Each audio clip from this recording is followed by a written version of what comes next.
Hello everyone. In today's video, I will show you how to share an Instagram profile link on YouTube. First, open up the Instagram app on your phone.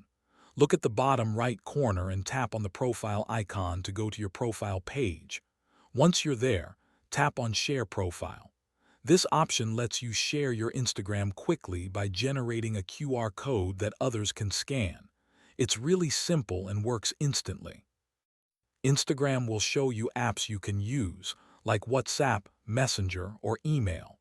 Just pick the app and the person you want to send your link to, and it's done. If you tap Copy Link, Instagram will copy your unique profile link to your clipboard. You can then paste it anywhere in a text message, an email, or even another social media app. That way, people can go directly to your Instagram profile with just one click. And that's it. Now you know 2 easy ways to share your Instagram profile link with anyone you want. Thanks for watching, and I'll see you in the next tutorial.